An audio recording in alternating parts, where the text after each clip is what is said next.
मुख्यमंत्री प्रदेश भर के दौरे पर रहेंगे। दौरे को लेकर सीएम भूपेश बघेल ने कहा है कि इस दौरे का मुख्य उद्देश्य प्रदेश की हर विधानसभा सीट में सरकारी कामकाज की समीक्षा के साथ साथ विधायकों के रिपोर्ट कार्ड की भी जानकारी लेना है, जिसकी प्रशासन स्तर पर तैयारियां शुरू हो गई।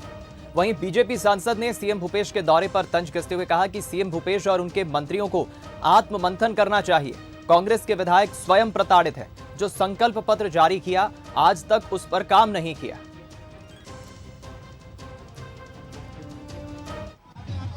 देखिए, पूरे प्रदेश के जितने भी विभाग में काम हो रहे हैं उसका निरीक्षण भी करेंगे।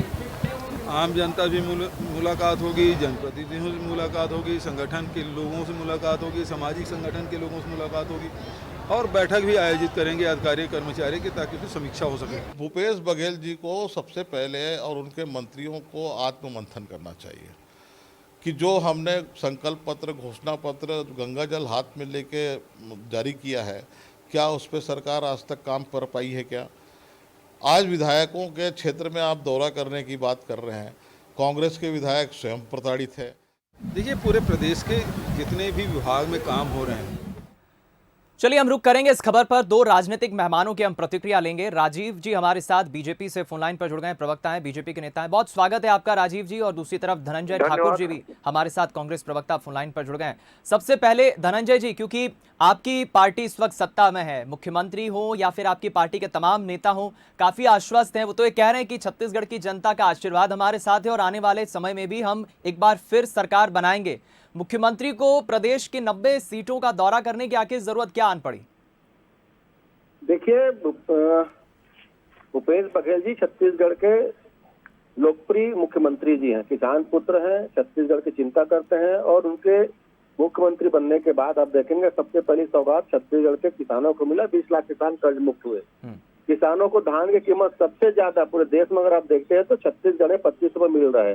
धान के अलावा कोदो, कुटकी, रागी, गन्ना, इसके भी सपोर्ट सरकार के द्वारा लक्ष्य दी जाएगी 10,000 प्रति एकड़। उसके साथ देखेंगे आप लगातार, चाहे आदिवासी वर्ग हो, पिछड़ा वर्ग हो या अन्य कोई वर्ग हो, उसके जो सामाजिक हित की बात कर लूँ, मैं उनके कानूनी अधिकार की बात कर लूँ, उनके आर्थिक विकास की बात कर लूँ, रोजगार, शिक्षा की बात कर लूँ, लगातार हमारी सरकार उस क्षेत्र में काम कर रही है। बीते 2 साल से कोरोना काल था, लॉकडाउन थे, और जब भी लॉकडाउन होता है मुख्यमंत्री माननीय भूपेश बघेल जिलों का दौरा किए हैं। स्वाभाविक बात है, उसी की प्रक्रिया में 90 विधानसभा क्षेत्र में दौरा करेंगे। वहाँ के सामाजिक लोगों से मिलेंगे, समाज के प्रमुखों से मिलेंगे, जनप्रतिनिधि से मिलेंगे, अधिकारी कर्मचारियों से मिलेंगे, कांग्रेस कार्यकर्ताओं से मिलेंगे और कांग्रेस की सरकार के द्वारा अभी तक काम किया उसका फीडबैक लेंगे। तो ये मुख्यमंत्री भूपेश बघेल जी तो अपने दायित्व का निर्वहन कर रहे, जो एक मुखिया का जो जिम्मेदारी होता है, मुखिया का जो दायित्व होता है। बीजेपी का ये कहना है धनंजय जी, बीजेपी का ये कहना है कि कांग्रेस को डर है, क्योंकि जिस तरह से डी पुरंदेश्वरी, हम बीजेपी प्रभारी की बात करें, वो भी अलग अलग जगहों का जब दौरा करती है तो कांग्रेस नेता उस पर टिप्पणी करते हैं। आपकी पार्टी कहीं घबराई तो नहीं है?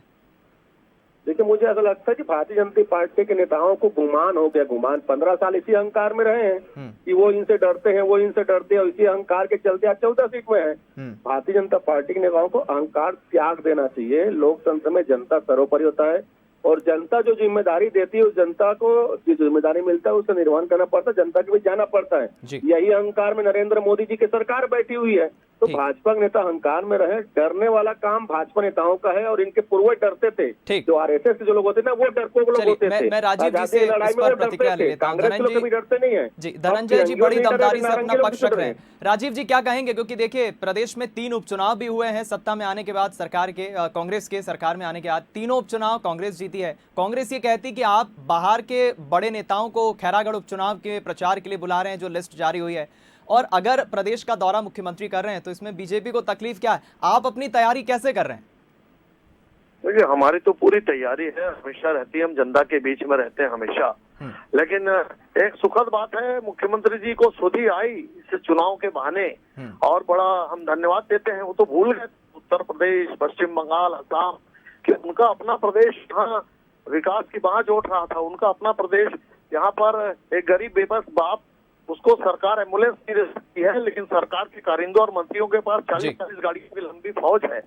तो यहाँ पर लाश जो है वो कंधे पर लेकर लिए जाते हैं। जिला अस्पताल स्वास्थ्य चिकित्सा व्यवस्था ठप पड़ा है, शराब की नदियां बह रही है, बहुत दुखद स्थिति है। हम स्वागत करते, मुख्यमंत्री जी घूमे और देखें कि उनकी जो 36 बिंदुओं थी, उन बिंदुओं की क्या हालत है। ठीक। गवर्नेंस की हालत खराब है, गुड गवर्नेंस की हालत खराब है, अवैध शराब की नदियां बह रही है और रिश्वतखोरी भ्रष्टाचार का बोलबाला है। वो घूमे और देखे समझे जनता किस दर्द में घूम रही है। चलिए, मैं इस चर्चा को यहीं खत्म करूंगा। बहुत शुक्रिया आपका राजीव जी और धनंजय जी हमारे साथ जुड़ने के लिए, बातचीत करने के लिए। दोनों ही राजनीतिक दलों के मेहमानों का अपना अपना तर्क है, लेकिन देखना होगा। मुख्यमंत्री तो जरूर दौरा करेंगे, लेकिन आने वाले चुनाव में बीजेपी की भी तैयारी पूरी है। वो ऐसा कह रही है कि हम फिर सत्ता में कमबैक करेंगे। छोटे से